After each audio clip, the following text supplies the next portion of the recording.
예수님의 12사도 중에서 알페오의 아들 야고보에 대해서 같이 통해서 은혜를 나누는 시간 되기를 원합니다.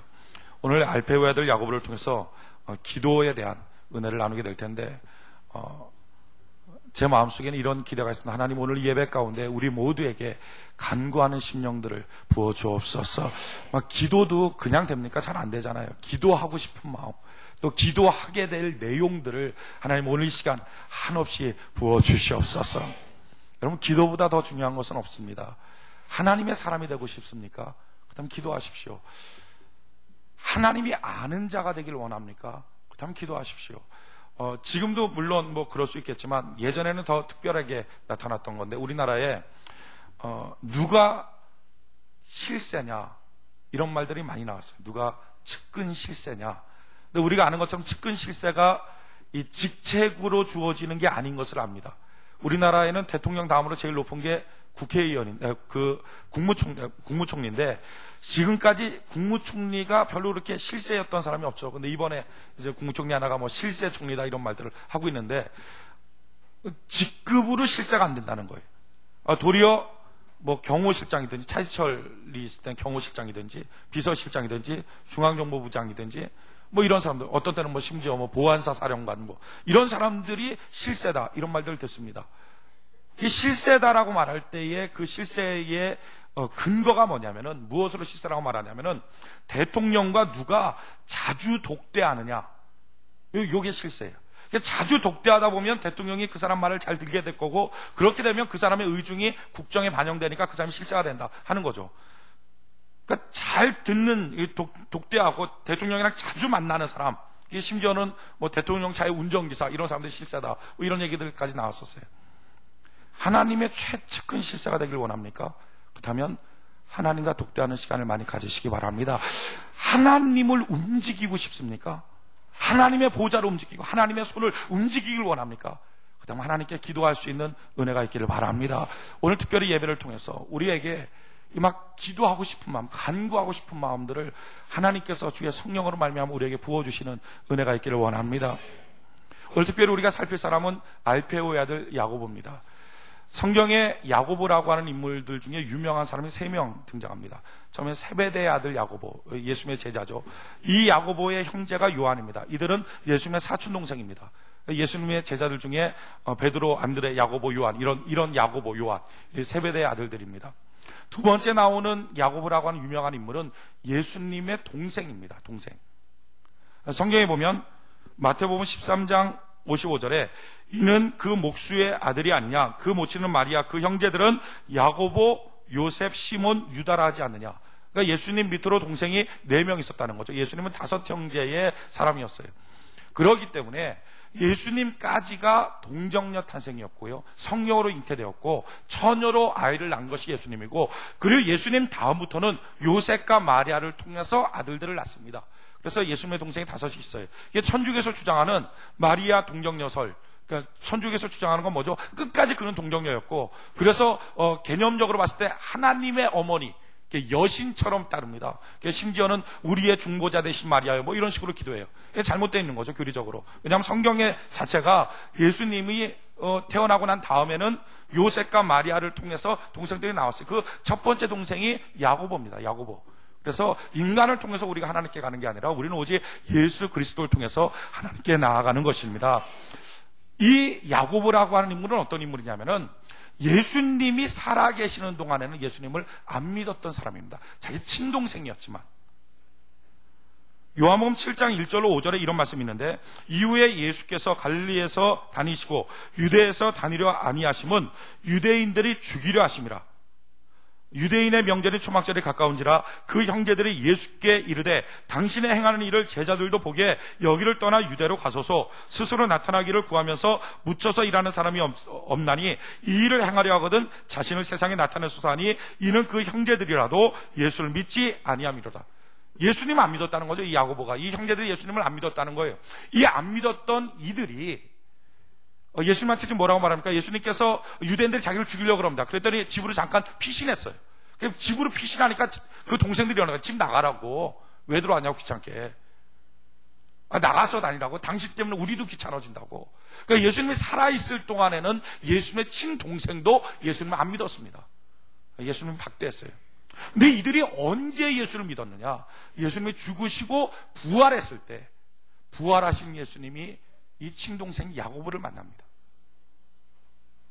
그 순간 이 야고보가 완전히 바뀌어요. 나의 하나님, 그렇게 고백해요. 성경은 그 기사를 설명하고 있는데, 고린도전서 15장 4절 8절에 장사 지낸 바 되었다가 성경대로 사흘 만에 다시 살아나사 게바에게 보시고, 그러니까 베드로에게 보시고, 그 후에 12 제자에게와 그 후에 500여 형제에게 일시에 보이셨나니 그 중에 지금까지 태반이나 살아있고 어떤 이는 잠들었으며, 그 후에 야고보에게 보이셨으니, 이 사람이 바로 예수님의 동생 야고보예요. 야고보에게 보이셨으며 그 후에 모든 사도에게와 맨 나중에 만삭되지 못하여 난 자 같은 내게도, 그러니까 사도 바울에게도 보이셨다. 예수님께서 부활하신 모습으로 자기 동생 야고보에게 보입니다. 그 순간 완전히 바뀌어요. 그래서 그때부터 예수님을 믿게 되고요. 그리고 예루살렘 교회 당회장이 됩니다. 지금으로 따지면 예루살렘 교회의 담임 목사가 됩니다. 그리고 그가 쓴 성경이 우리가 잘 읽는 야고보서입니다. 야고보서에 뭐라고 썼냐면, 야고보서 1장 1절에 하나님과 주 예수 그리스도의 종 야고보는 흩어져 있는 12지파에게 문안하노라. 자기 형이거든요. 근데 형인데 뭐라고 그럽니까?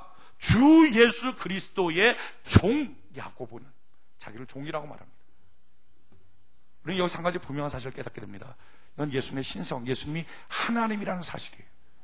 부인할 수 없는 하나님이라는 사실이에요. 왜? 친동생이 처음부터 예수 믿었던 거 아닙니다. 예수교가 좋아서, 사상이 좋아서 따라갔던 사람 아니에요. 예수님 살아있는 동안에는 예수님을 박대했던 사람입니다. 쉽게 말하면 예수님이 전파하는 말들에 대해서 신빙성이 없다, 믿을 수 없다, 안 믿었던 사람이에요. 예수교가 사상적으로 좋아서 따라갔던 사람이 아닙니다. 그런데 예수님이 죽었다 부활하셨거든요. 이걸 목적했을 때 자기 인생 전체를 바꿔서 뭐라고 말합니까? 나는 예수 그리스도의 종이라고 말해버려요.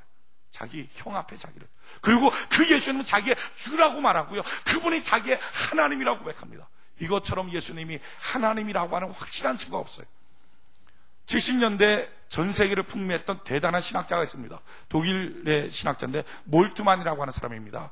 아마 신학적인 조예가 조금 있는 사람은 이 사람 이름을 다 알 거예요. 몰트만.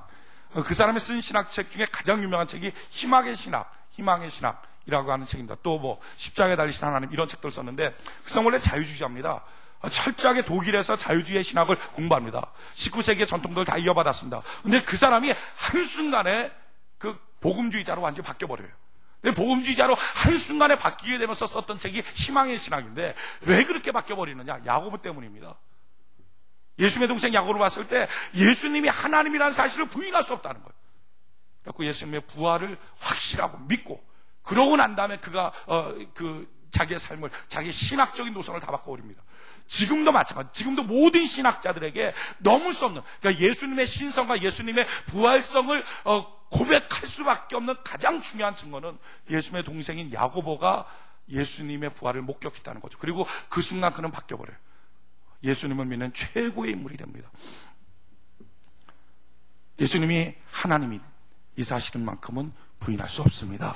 그렇다면 그분이 하신 모든 말씀은 진리인 것입니다.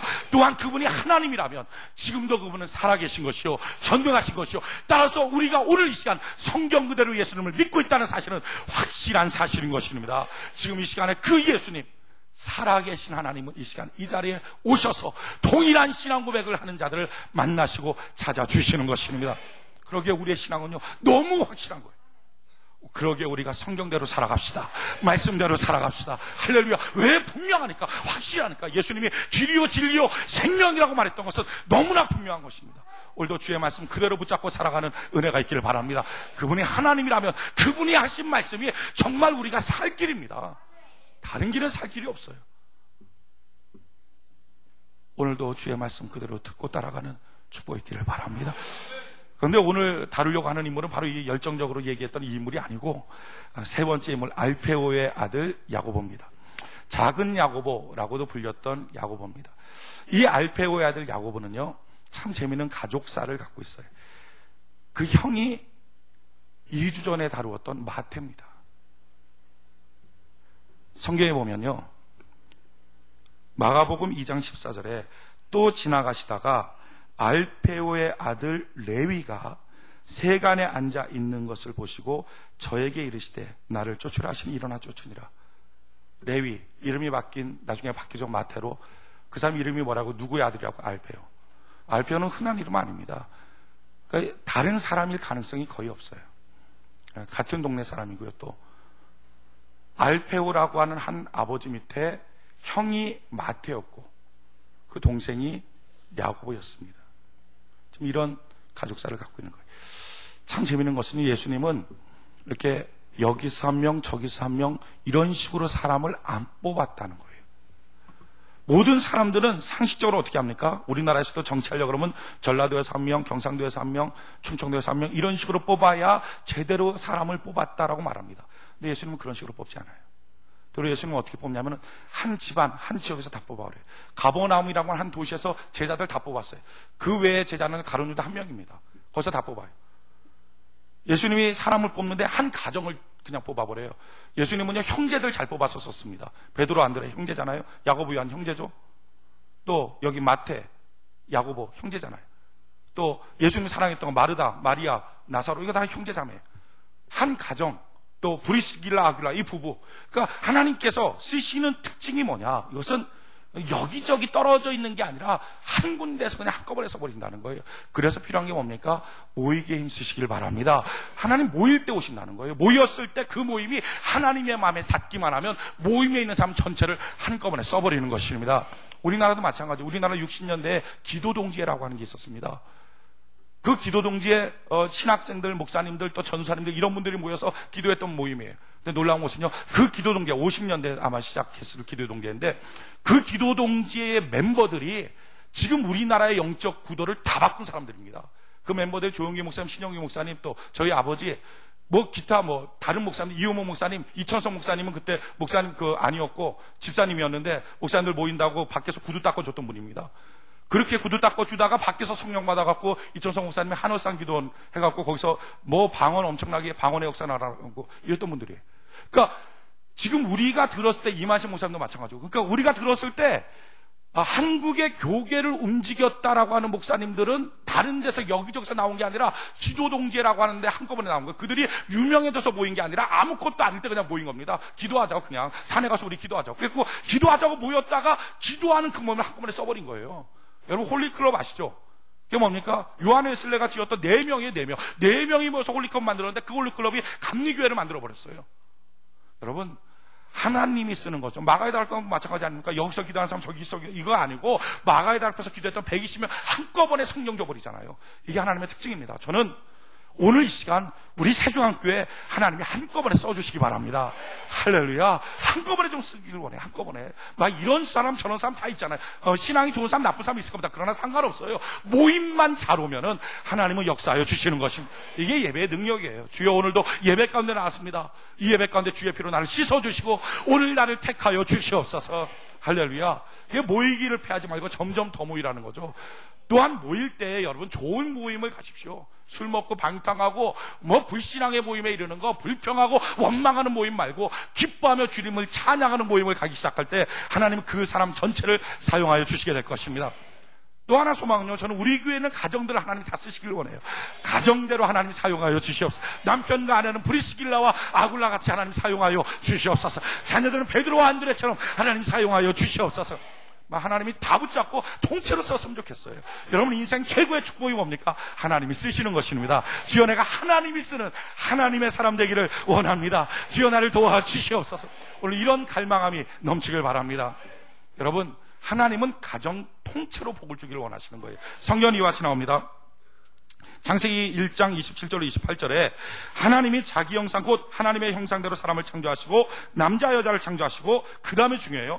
하나님이 그들에게 복을 주시며 그들의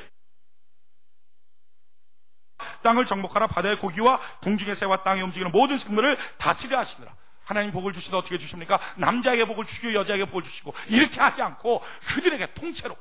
여러분 그러기에 축복의 그릇이 바로 가정입니다. 가정이 깨지면 하나님의 복을 줘도 복이 새잖아요. 저는 우리 교회는 모든 가정들이 평강이 넘치길 바랍니다. 근데 평강할 수 있는 방법은요, 사람들끼리 노력해서 안 됩니다. 성실함만으로 해결되지 않아요. 금요일날 말씀드렸죠.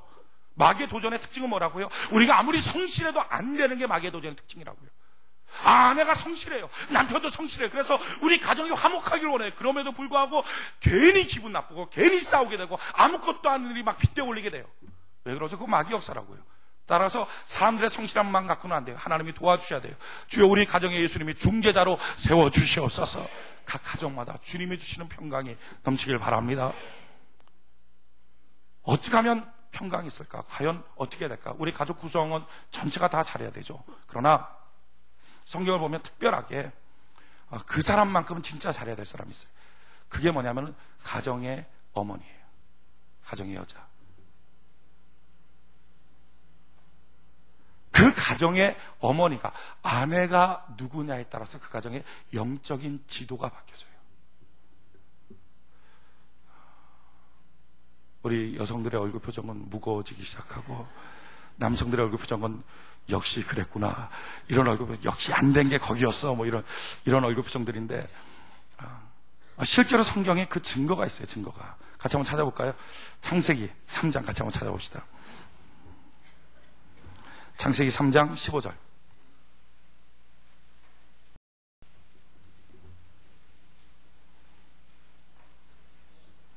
창세기 3장 15절.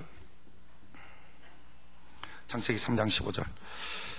같이 한번 한 목소리 한번 읽어봅시다. 시작. 내가 너로 여자와 원수가 되게 하고 너의 후손도 여자의 후손과 원수가 되게 하리니 여자의 후손은 내 머리를 상하게 할 것이요 너는 그의 발꿈치를 상하게 할 것이니라 하시고. 아멘. 이 말씀의 뜻은요, 두 가지 의미를 갖고 있습니다. 첫 번째 의미는 교회입니다. 교회의 대명사가 여성형입니다. 실제로 성경은 교회를 예수님의 신부라고 말합니다. 여성을 말해요. 그러니까 여기서 말하는 여자, 이건 교회죠. 또 여자의 후손이라고 말할 때는 교회로부터 나오게 된 믿음 있는 사람이라고 하는 뜻일 수 있습니다. 또 한 가지는 동정녀 탄생을 의미하는 예수 그리스도를 말할 수 있습니다. 근데 또 하나의 의미는 뭐냐면은 그냥 말 그대로 여자예요. 진짜 가정 안에서 마귀의 세력을 이길 수 있는 특권과 권세를 준 게 누구냐? 이게 여자라는 거예요. 아내라는 거예요. 부인이라는 거예요. 어머니라는 거예요. 그걸 증거를 어디서 볼 수 있냐면요, 하나님께서 아브라함한테 내가 너 씨로 말미암아 복을 줄 것이다, 너 씨가 바로 믿음의 자손이 될 것이다, 하나님 그렇게 약속했거든요. 그렇게 약속해서 아브라함이 어떻게 합니까? 하갈을 통해서 이스마엘을 낳아요. 그 누구십니까? 아브라함 씨란 말이죠. 근데 아브라함의 씨로 이스마엘을 낳자마자 하나님 뭐라 할까? 이스마엘 아니야, 쟤 내보내. 아니 좀 억울하지 않습니까? 아브라함 입장에서는 하나님 내 씨로 주신데, 내 씨면 어디다가 퍼뜨리던 나오면 되지. 이것도 나온 것도 진짜 기적인데 지금 그렇지 않습니까? 80 넘은 할아버지가 지금 애 낳았다, 이거 기적 아닙니까? 이것도 지금 엄청난 기적인데 왜 하나님 그렇게 기적적으로 난 아이를 걔 아니야 내보내, 왜 그러시냐고요. 근데 하나님이 기가 막히게 말씀하잖아요. 거기가 아니고 사라한테 난 아이만이야. 물론 아브라함 너 씨가 돼야 되는데 중요한 것은 사라가 나야 돼, 이거예요. 무엇을 의미합니까? 믿음으로 낳는 것도 중요하지만 믿음으로 키울 어머니가 있느냐, 이게 더 중요하다는 거예요. 이세벨 같은 건 어떻게 하겠습니까? 망하는 거예요, 망하는 거. 믿음으로 가정을 지키고 믿음으로 키울 수 있는 어머니가 있느냐. 한나 같은 어머니, 사무엘 같은 아들을 낳고 민족의 영웅을 만들잖아요. 룻 같은 여인 하나가 들어오니까 가정이 바뀌어서 다윗을 만들 수 있는 그런 위대한 가정으로 가정 자체가 바뀌어버리잖아요. 그러니까 한 가정의 영적 지도, 이거는 사실은 어머니에게 많은 비중이 있다는 거죠. 이 교회가 여성형이라고 했을 때 교회도 마찬가지입니다. 모든 교회가 다 예수님 믿습니다. 그렇잖아요. 모든 교회 다 예수님 믿어요. 그렇다고 해서 모든 교회가 다 똑같습니까? 그렇지 않아요. 정말 좋은 교회 있고 나쁜 교회가 있습니다. 저는 우리 교회가 좋은 교회 되기를 원합니다. 믿음의 위대한 인물들을 만들어낼 수 있는, 하나님 봤을 때 사라 같은 교회, 한나 같은 교회, 하나님 그런 교회 될 수 있도록 주여 도와주시옵소서. 여자가 참 중요한 거예요. 사실은 이 알페오의 아들 야고보, 이 집안도 마찬가지입니다. 이 집안은요, 깨진 집안입니다. 박살난 집안이에요. 참 은혜가, 이렇게 막 완전히 깨져버린 집안에 두 아들을 주님께서 택하셔서 쓰셨다는 것, 그게 참 은혜예요. 깨지고 부스러져도 우리 하나님은 여전히 그를 보고 있고 여전히 그를 쓰기를 원하신다는 거죠. 이 가정은 어떤 가정이냐면 이런 가정입니다. 알페오라고 하는 사람은 우리가 아는 것처럼 지지난주에 다뤄봤죠. 지금으로 따지면 작은 개척교회 목사입니다. 제사장이에요. 능력 없는 그런 제사장. 근데 아들 둘이 있는데 그 첫째 아들이 바로 레위예요. 이 첫째 아들이 세리가 됐어요. 세리가. 둘째 아들이 오늘 다루게 될 야고보인데 이 야고보는요, 세리들 암살하고 죽이는 젤롯 당원이, 열심 당원이 됩니다. 독립투사가 돼요. 집안이 완전히 깨진 집안이에요. 동생이 형 죽이려고 암살하고 다닙니다. 형 밉다고. 그럴 수밖에 없는 것이 이 야고보는 공부를 많이 배우는 흔적이 별로 없어요.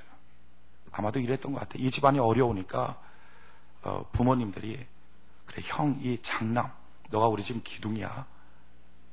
그래서 그 기둥한테 다 쏟아본 것 같아요. 공부할 수 있는 여건, 돈도 다 쏟아붓어요.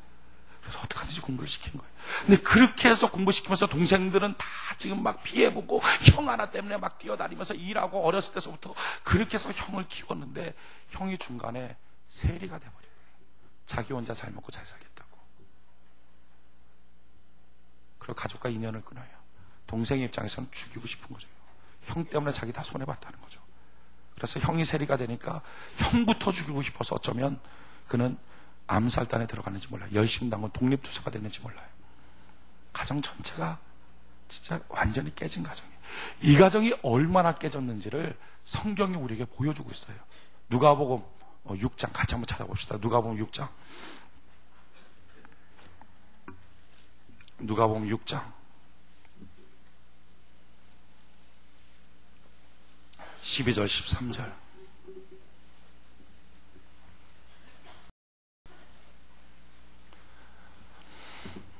누가복음 6장 12절 13절. 이때 예수께서 기도하시러 산으로 가사 밤이 맞도록 하나님께 기도하시고 밝음에 그 제자들을 부르사 그 중에 12를 택하여 사도라 칭하셨으니, 지금 예수님께서 밤이 맞도록 철학 기도하시고 난 다음에 12명을 뽑아서 12 사도를 칭하십니다. 그리고 쭉 나오는 게 14절 보니까 베드로 쭉쭉쭉 나오죠. 근데 중요한 게 15절이에요. 15절 같이 한번 읽어볼까? 시작. 마테와 도마와 및 알페오의 아들 야고보와 및 세롯이라 하는 시몬과. 자, 보십시오. 우리가 여기서 참 특징 있는 게 보여집니다. 14절을 보면 베드로와 그 다음에 누구라고요? 그 형제 안드레, 그리고 야고보와 요한. 이 형제들이잖아요. 형제들을 지금 붙여준 거죠. 그러는 다음에 빌립과 바돌로메, 이건 뭡니까? 친구 관계예요. 둘도 없는 친구 관계. 그러면 그 다음에 마태가 나왔거든요. 그럼 마태 다음에 누가 나와야 됩니까? 야고보가 나와야 돼요. 알페오 아들 야고보가. 근데 안 나와요. 그 다음에 도마가 나오고요. 그 다음에 야고보와 셀롯이라고 하는 시몬이 나와요. 셀롯이 뭡니까? 젤롯 당원이에요. 지금 이거 뭡니까? 사상적으로 달라져 버린 거예요. 마태랑 야고보랑 같이 이름을 쓰기도 싫어할 만큼의 사람들이었어요. 형제간에. 아마도 제가 보기에는 형은 예수님 만나는 그 순간 행복을 찾았잖아요. 회개했잖아요. 그래서 자기 인생을 바꿨기 때문에 동생한테 미안한 마음도 있고 동생한테 좀 잘해주려고 그랬을 거예요. 근데 문제는 이 동생이 맺힌 한이 너무 많은 거예요. 예수님 때문에 같이 있긴 하지만 한이 너무 많은 거예요. 지나간 인생 자체가 형 때문에 손해보고 피해받은 거, 그 세리라는 것 하나 때문에 동생이 집 안에서 그 마을로부터 말도 안 되는 멸시받은 거, 자기 기회 다 형이 가져가고 형 잘 되겠다고 세리 되고 난 다음에 가족 전체가 마을로부터 소외받았던 고통, 생각만 하면 지긋지긋한 거죠. 근데 그 형이 예수님의 제자 됐다고 막 웃으면서 자기 행복 찾았다고 다 가식처럼 보이는 거예요. 막 웃으면 웃을수록 더 미운 거죠. 예수님한테 칭찬받으면 칭찬받을수록 더 괘씸한 거예요. 그래서 아마 이 야고보가 막 더 떨어져 있었을 거예요. 근데 이 깨어진 가정, 먼저는 이 깨어진 가정을 하나님께서 둘 다 택해 주신 게 은혜고요. 여러분들의 가정이 혹시 깨어졌습니까? 오늘 이 시간 이 예배 가운데 나온 것이 은혜입니다. 또 한 가지는요, 참 이 가정에 복된 것이 하나 있었는데 그 어머니예요. 그 알페오의 아내. 성경에 보면 이 알페오의 아내, 이 야고보의 어머니에 대한 기록들이 나와요. 이 어머니는요, 자식들이 이렇게 다 깨어지고 가정도 깨어졌잖아요. 소망이 없잖아요. 그러다 예수님 만났어요. 그래서 그 다음부터 예수님 믿고 예수님께 구하고 예수님을 따라가는 거예요. 그러다가 참 너무 은혜롭게 너무 기적적으로 자기 아들 둘 다 사도로 뽑혔어요. 너무 감사한 일인데도 그럼에도 불구하고 3년 반 동안 이 둘이 대화 한마디 남지 않아요. 성경에 보면 야고보와 마태가 서로 대화하며 걸어갔다 이런 말 한마디도 없어요. 한마디도 대화 안 나요. 어머니가 얼마나 가슴 아프겠어요. 하루는 마태 불러다가 내 아들아, 하루는 야고보 불러다가 내 아들아, 어떻게든지 하나 만들려고 그러면서 그 어머니는 신앙으로 이들을 키워나가, 신앙으로 이들을 하나 만들기 원해요. 얼마나 그 어머니가 신앙이 좋은지 그는요, 예수님이 죽으러 가신 십자가 앞에도 쫓아가고 예수님의 장사 지낸 무덤에도 쫓아가서 예수님의 부활의 목격자가 돼요. 성경이 이와 같이 나옵니다. 마태복음 27장 55절로 56절에 보면 예수를 섬기며 갈릴리에서부터 쫓아온 많은 여자가 거기 있어 멀리서 바라보고 있으니 그 중에 막달라 마리아와 또 야고보와 요셉의 어머니 마리아, 이 사람이 바로 지금 알페오의 어머니, 알페오의 그 부인이죠. 그 마리아예요. 지금 야고보의 어머니가 되는 거죠. 그 중에 막달라 마리아, 또 야고보와 요셉의 어머니 마리아와 또 세베대의 아들들의 어머니도 있더라. 마가복음 16장 1절에 보면 안식일이 지나매 막달라 마리아와 야고보의 어머니 마리아와 또 살로메가 가서 예수께 바르게 하여 향품을 사다 두었다. 이래서 예수님의 장사를 기념하기 위해서 갔다가 예수님의 부활의 목격자가 되죠. 신앙 좋은 어머니, 포기하지 않는 어머니. 집에서 아내가 포기하면, 어머니가 포기하면 그러면 안 돼요. 쓰리고 아파도 그거 붙잡고 있는 것, 이게 소망입니다. 여러분들의 가정이 지금 무너졌습니까? 깨어졌습니까? 그 가정에 어머니 한 명만 살아있으면, 그 영혼이 살아있으면 그 가정 돼요. 오늘 저는 특별히 예배 가운데 우리 여성들이 은혜 가운데 들어가는 축복이 있기를 바랍니다. 그 한 명 때문에 되잖아요. 또 한 가지 이유는요, 그냥 있어서 되진 않죠. 또 한 가지 이유가 필요해요. 이들이 근데 극적으로 하나가 되는 사건이 생겼어요. 그리고 그 다음부터는요, 하나가 돼서 다녀요. 이렇게 깨어지고 3년만 동안, 3년 만에 그 전 세월 동안 아주 원수처럼 지내는, 심지어 예수님 계시는데 그 앞에서조차도, 그 사랑의 주님 앞에서조차도 사랑이 안 되는 거예요. 그래, 맞아요. 교회에 왔다고 다 사랑하는 사람이 아닌 거예요. 교회 와도 미워하는 사람이 있고요, 교회 와도 싸우는 사람이 있어요. 교회 와도 부부간에 서로 다툴 수 있습니다. 그래서 소망 잃어버리지 말아요. 그냥 갖고 있으라고. 그러다가 어느 날 어느 순간에 정말 이들이 하나가 되버려요. 그 하나가 된 사건이 오늘 읽었던 본문 말씀이에요. 오늘 읽었던 본문 말씀 한번 돌아봅시다. 사도행전 1장 12, 14절.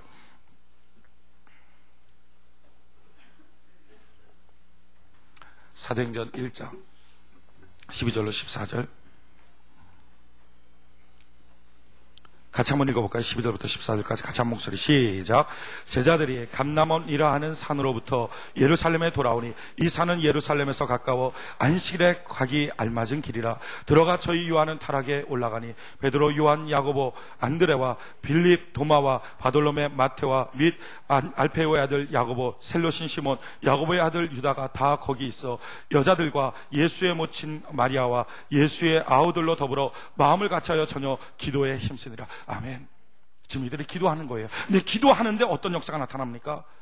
여러분, 지지난 중간 언제 말씀드렸을 텐데, 오후 찬양 예배 때 아마 말씀드린 것 같아요. 기도하면 성령이 오십니다. 이 성령이 오시면 어떤 역사가 있죠?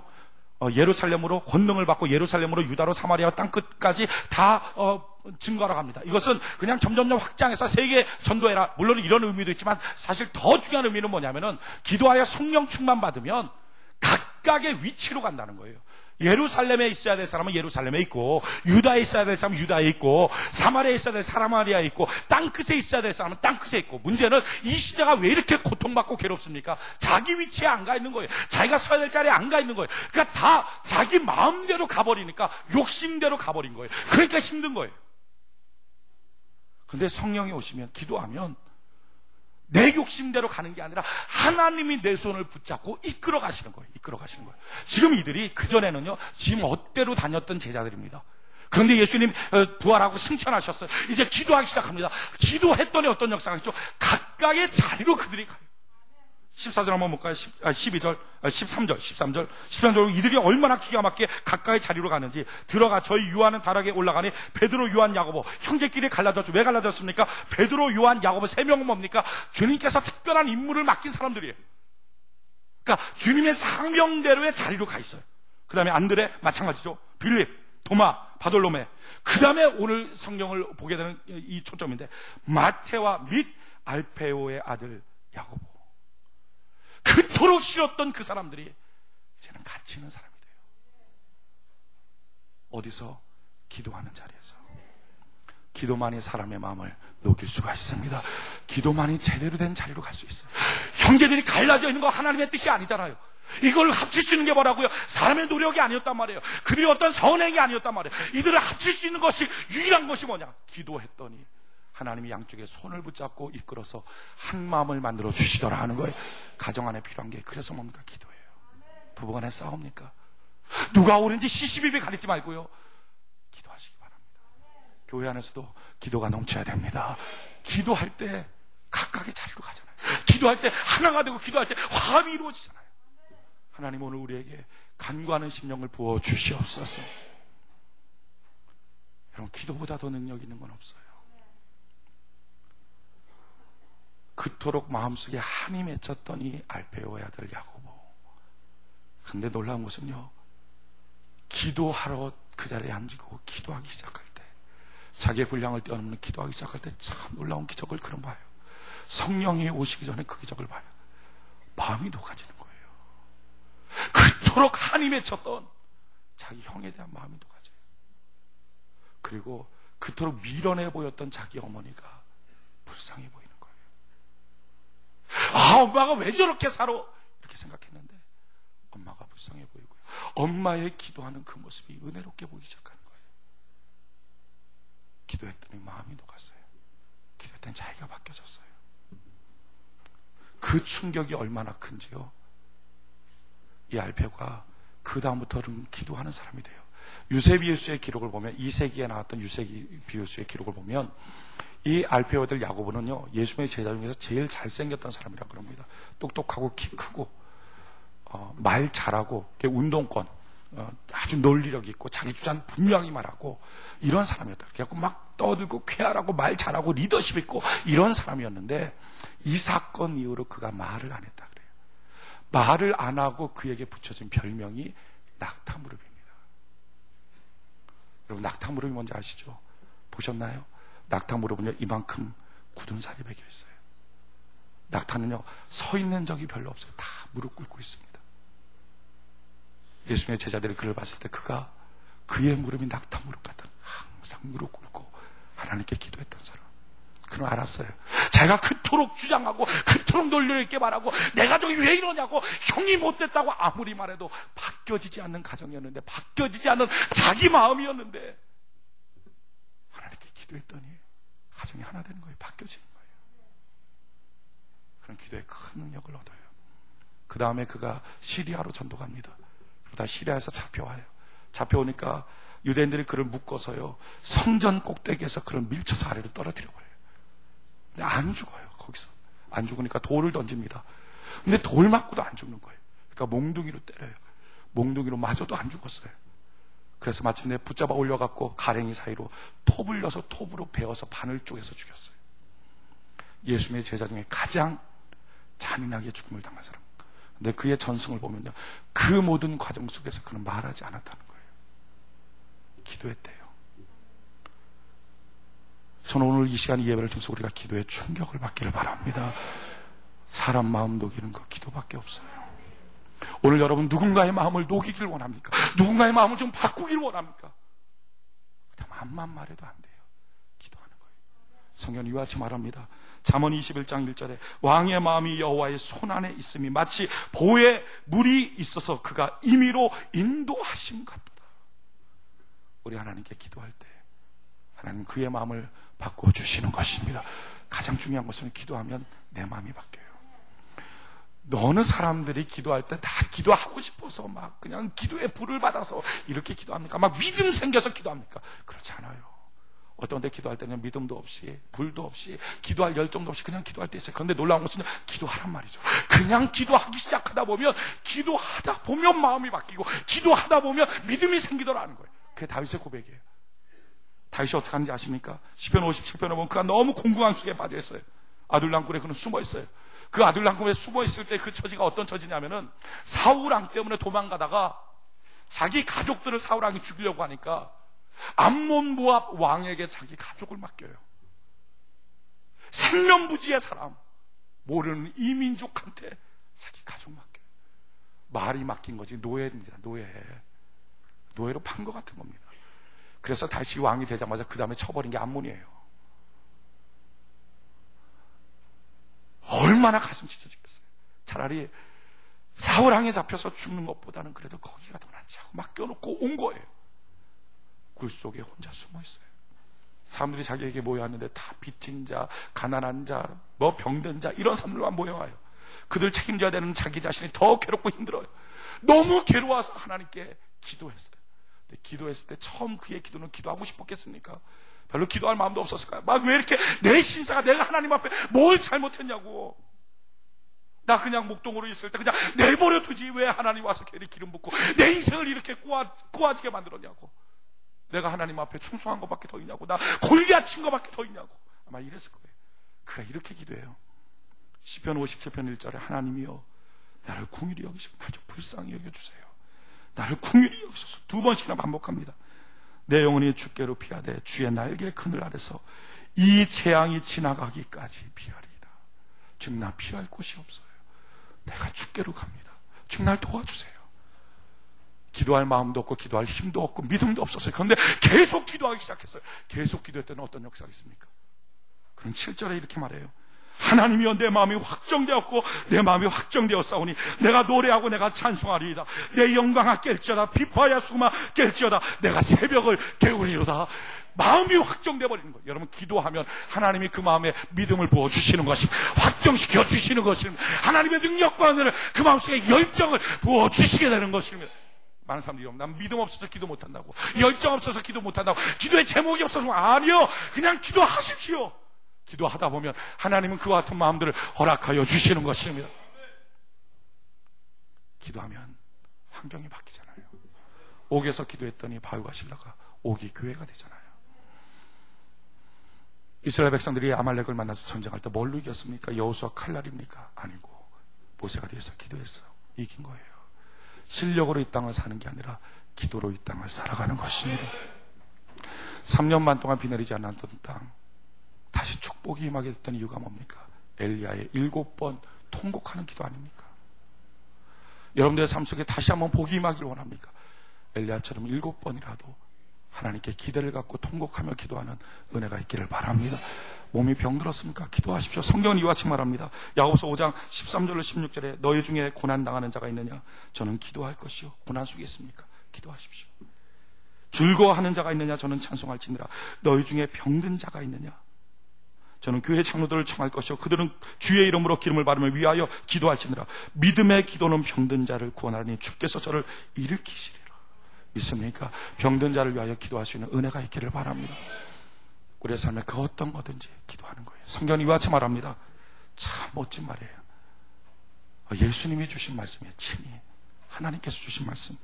요한복음 14장 12절로 14절에 내가 진실로 진실로 너희에게 이르노니 나를 믿는 자는 나의 하는 일을 저도 할 것이요 또한 이보다 큰 것도 아리니 이는 내가 아버지께로 감이니라.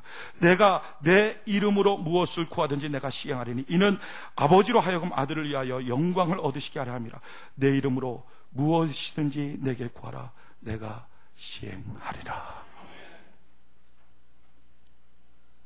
하나님으로 하여금 일하시게 하는 역사.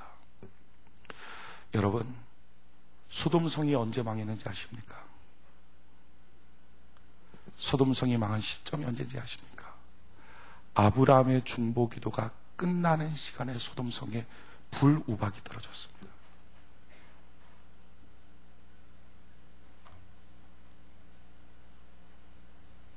아브라함과 하나님이 대화하시다가 아브라함의 기도가 딱 끝나니까 소돔으로 즉시 가셔서 거기서 불우박을 내려버렸어요. 우리의 중보기도가 맞춰지면, 그를 향한 우리의 기도가 맞춰지면 그 영혼 죽는 거예요. 그래서 속상해도 힘들어도 가슴이 찢어져도 기도를 포기할 수가 없는 거예요. 그 형 죽을까봐, 그 형 멸망당할까봐 돌아올 때까지 기도하는 거예요. 변화될 때까지 기도하는 거예요. 여러분, 여러분들의 인생 가운데 핸드폰 어디 올리나요? 좀 끄십시오. 포기하지 마십시오. 기도가 포기되는 그 순간이 그 사람 죽는 거예요.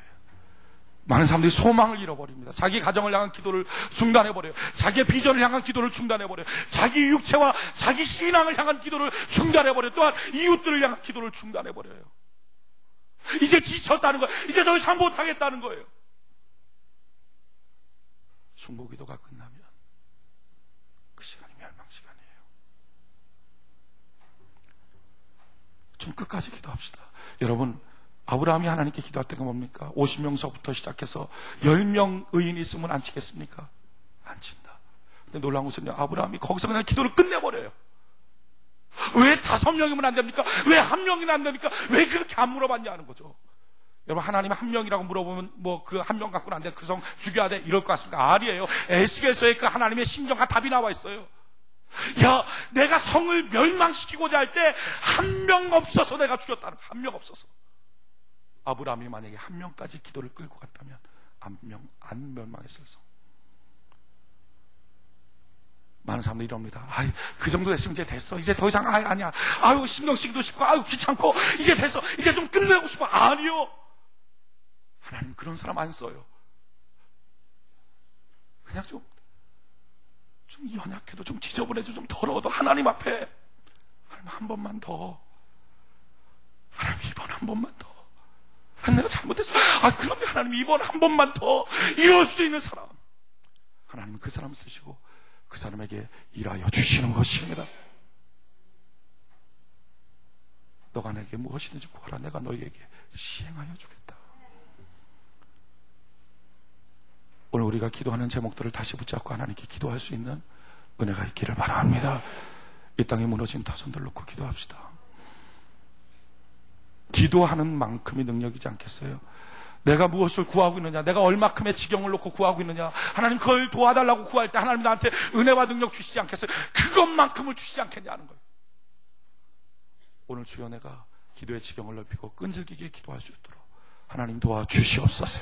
기도할 때 주님, 난 믿음도 없습니다. 그러나 기도 중간에 믿음을 확정시켜 주시고 은혜와 열정을 확정시켜 주시고 하나님의 것들을 내게 부어주시옵소서.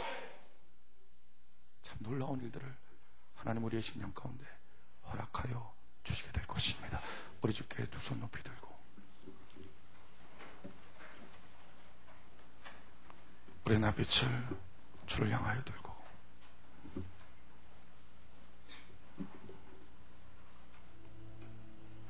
우리 이 시간에 한 5분 정도, 아마 어떤 분들에게는 좀 짧고 어떤 분들은 좀 긴 시간처럼 느껴질 겁니다. 근데 기도합시다. 기도가 안 되는 사람도 그냥 눈 뜨지 말고 그냥 기도하십시오. 기도하다 보면 하나님 믿음도 주시고 열정도 주시고 은총도 부어주세요.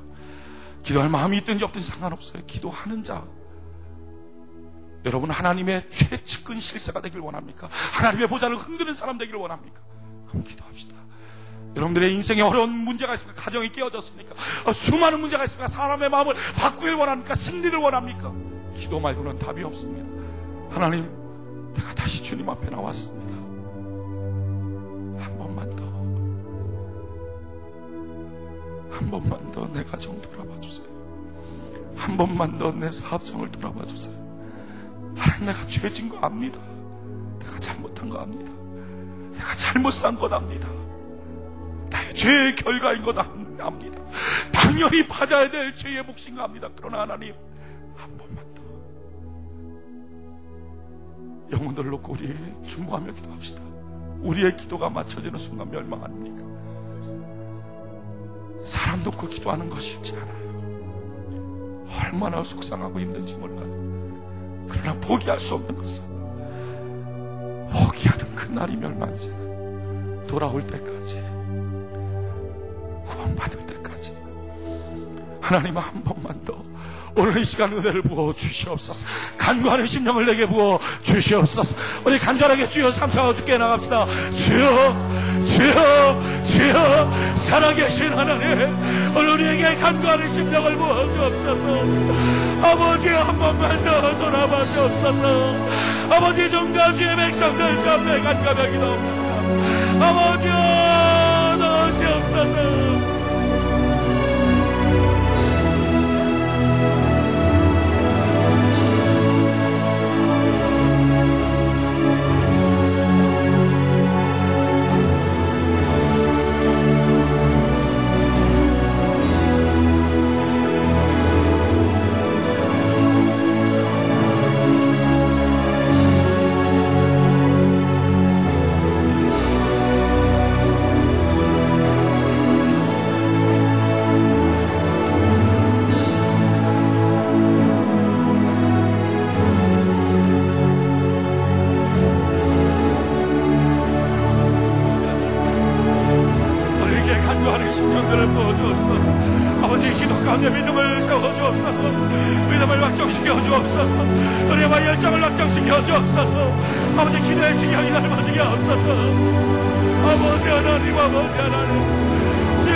시간같이 하나님께 찬양 올려드립시다. 간절한 마음으로 이 땅에 황마음을 부소서. 우리의 가정과 이 나라와 우리 자녀들이 가고 있는 학교와 지역의 문화와 각 신령과 육체 황무하지 않습니까? 하나님의 도우심이 필요하지 않습니까? 진실로 이 나라 이 민족 위에 하나님의 도우심이 필요하고요. 이 땅에 있는 오만 교회 위에 다시 한번 영적 부흥이 필요합니다. 세운주의 사자들에게 성령의 불기둥들이 통과해야 합니다.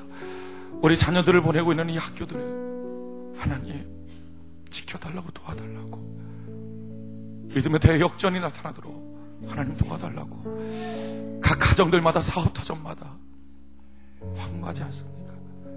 하나님 도와주옵소서. 우리를 도울 자 하나님밖에 없습니다. 우리 찬양 하나님께 올려드립시다.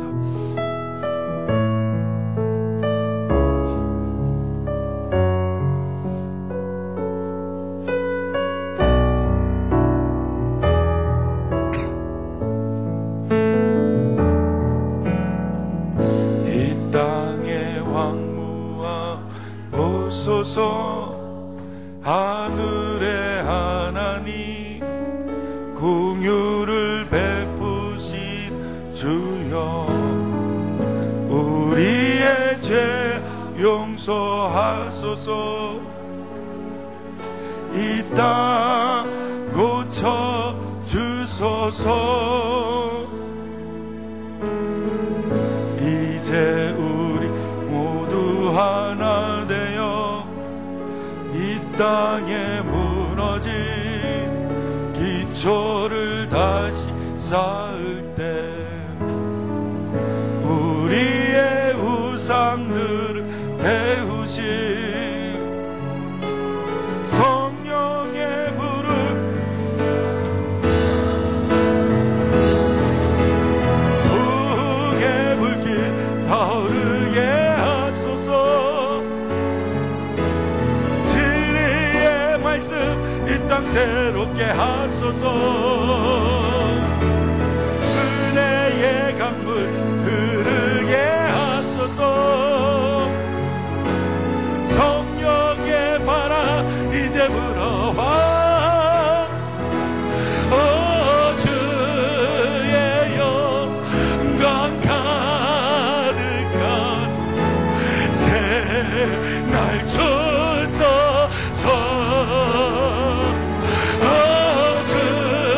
주님 나라 이 땅에 임하소서. 부흥의 불길 타오르게 하소서. 진리의 말씀 이 땅 새롭게 하소서. 은혜의 강물 흐르게 하소서. 성령의 바람 이제 불어와. 주의 영광 가득한 새날 주소서. 주님 나라 이 땅에 임하. 부흥의 불길 우리 주께 두 손 높이 들고 부흥의 불길 타오르게 하소서. 진리의 말씀 이 땅 새롭게 하소서. 아버지 은혜의 강물 흐르게 하소서. 성령의 바람 이제 불어와. 주의 영광 가득한 새날 주소서. 주님 나라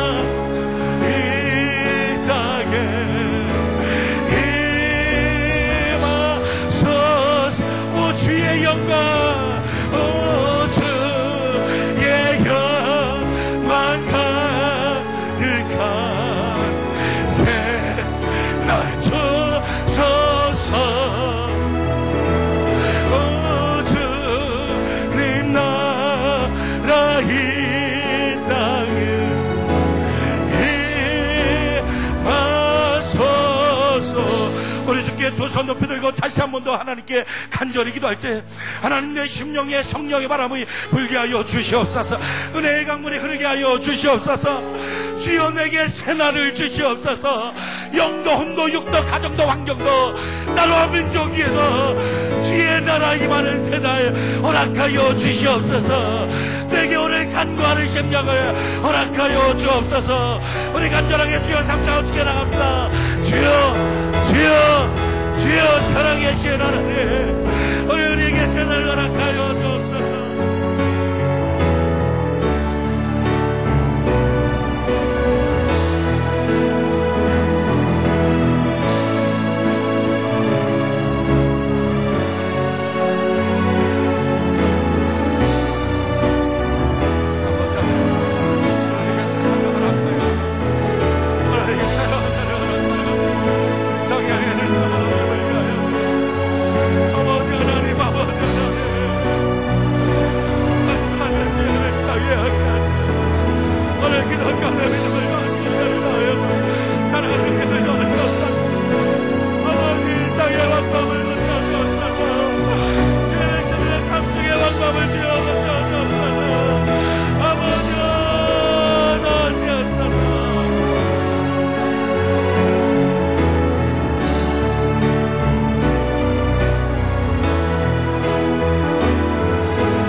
묵상기도 하나님께 드립시다. 지금은 기도할 때입니다. 우리의 각 심령과 상과 여건을 역전시킬 수 있는 분은 전능하신 하나님 한 분밖에 없습니다. 하나님께 기도하며 하나님께 나갑시다. 기도하며 믿음도 은혜도 열정도 능력도 신앙도 하나님 허락하여 주십니다.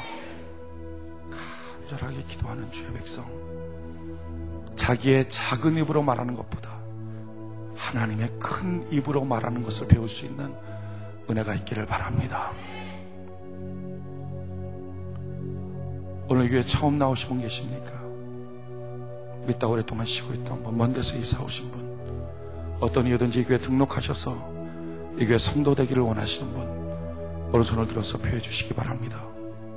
오늘 이 교회 등록하셔서 이 교회 성도 되기를 원하시는 분, 오른손을 들어서, 예, 저쪽에 계십니다. 이 앞에도 계십니다.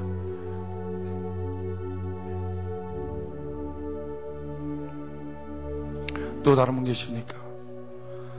2층에는 계시지 않습니까? 오늘 이 교회 등록하셔서 이 교회 성도 되기를 원하시는 분, 오른손을 들어서 표해 주시기 바랍니다. 예, 저쪽 뒤쪽에 계십니다. 오늘 이 교회 등록하셔서 이 교회 성도 되기를 원하시는 분, 오른손을 들어서 표해 주시기 바랍니다.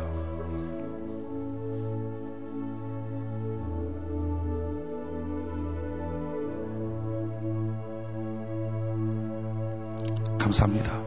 우리 다 같이 일어나서 우리 찬양 하나님께 올려드립시다. 이 땅의 황무함을 보소서.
하소서.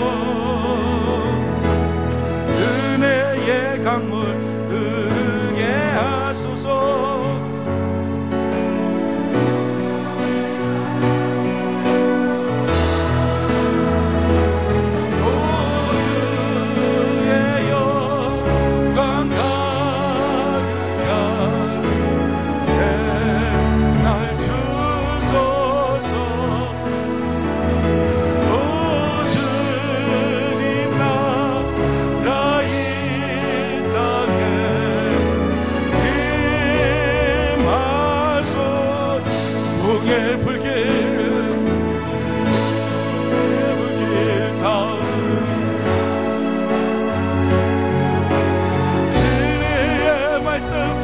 새롭게 하소서. 은혜의 강물 흐르게 하소서. 성령의 바람 이제 불어와. 주의 영광 가득한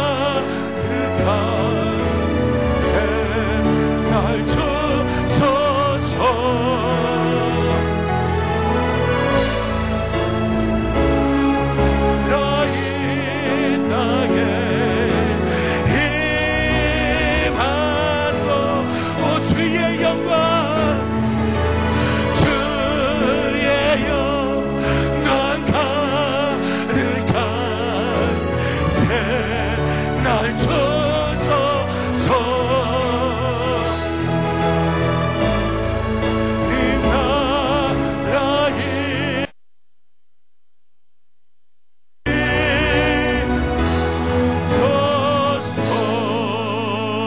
할렐루야.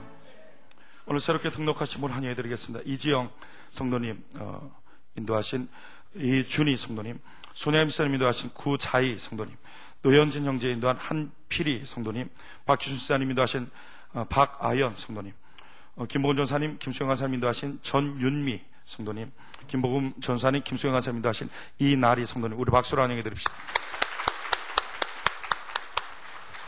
오늘 오후 찬양 예배는 2시 반에 찬양을 시작합니다. 시간을 좀 당겨서 시작하니까 기억하시고 2시 반까지 오셔서 찬양하고, 찬양부터가 예배입니다.